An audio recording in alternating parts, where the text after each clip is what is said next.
Division president అయినా division secretary అయినా అందరం కూడా మన కోఆర్డినేటర్ కావచ్చు, లేకపోతే పోలింగ్ బూత్ అధ్యక్షులు కావచ్చు, పోలింగ్ బూత్ సెక్రటరీ కావచ్చు, ఎవరైనప్పుడు కూడా పోలింగ్ బూత్ లో పెటిషన్ జరిగారు. మనం అనుకుంటాం ఆ పోలింగ్ బూత్ లో మెజార్టీ వస్తుంది. మెజార్టీ రావడం అనేది సెకండ్ ఫ్యాక్టర్.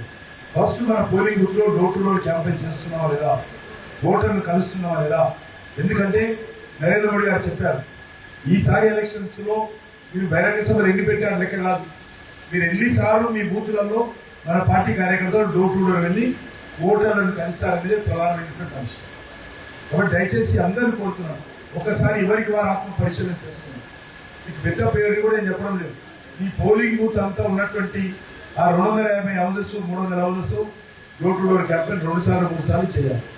అది మార్నింగ్ అవర్ చేస్తారా, సాయంకాలం చేస్తారా, 1 రోజులో పూర్తి చేస్తారా, 2 రోజుల్లో పూర్తి చేస్తారా, 3 రోజుల్లో పూర్తి చేస్తారా, మీ ఇష్టం. మనకి ఇంకో 15 రోజులు ఉంది. ఈ 15 రోజులలో కనీసం 2 సార్లు 3 సార్లు మనం డోర్ టు డోర్ వెళ్ళేటువంటి క్యాంపెయిన్ చేయాలి. ఈరోజు దేశవ్యాప్తంగా పార్టీ ఆ రకంగా నిర్ణయం తీసుకుంది. కాబట్టి దయచేసి అందరూ కూడా ఈ విషయాన్ని దృష్టిలో పెట్టుకొని మన యొక్క మరి ఈరోజు డోర్ టు డోర్ క్యాంపెయిన్ ను ముందుకు తీసుకెళ్లాల్సినటువంటి అవసరం ఉంది. ఇంకా ఎవరైనా మీరు కోఆర్డినేటర్ గా ఉండి పని మొదలు పెట్టకపోతే, పోలింగ్ బూత్ ప్రెసిడెంట్ గా ఉండి పని మొదలు పెట్టకపోతే వెంటనే పని మొదలు పెట్టండి. అది మనం తప్పకుండా పార్టీ విశ్వాసంతో మీకు ఆ బాధ్యత ఇచ్చింది. మొత్తం మీరు అసెంబ్లీ అంతా తిరిగి ఏం చేసేది తిరగండి, పార్టీ ఉన్నప్పుడు కార్యక్రమం ఇచ్చినప్పుడు తిరగాలి. కానీ దానికంటే ముందు ప్రైమరీ రెస్పాన్సిబిలిటీ మన పోలింగ్ బూత్ లో ఉన్నటువంటి ప్రతి ఓటర్ను కలిసేటువంటి కార్యక్రమం, కీ ఓటర్స్ తో మాట్లాడేటువంటి కార్యక్రమం, కుల సంఘాలతో మాట్లాడేటువంటి కార్యక్రమం, అపార్ట్మెంట్ అసోసియేషన్ తో మాట్లాడేటువంటి కార్యక్రమం విధిగా చేయాలి.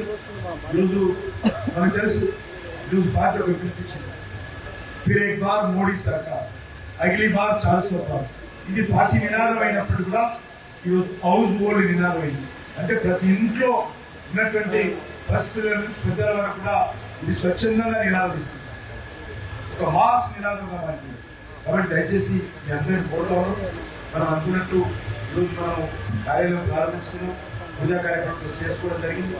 మరి ఈ యొక్క ఎన్నికలకు సంబంధించి ఓటర్స్ కలిసేటువంటి కార్యక్రమం ఉధృతం చేయాల్సిన అవసరం ఉందని చెప్పి నేను వేదిక మీద ఉన్న నాయకులను, వేదిక మీద ఉన్నటువంటి కార్యకర్తలను, మిగతా పెద్దలను కూడా కోరుకుంటూ సెలవు తీసుకుంటున్నాను.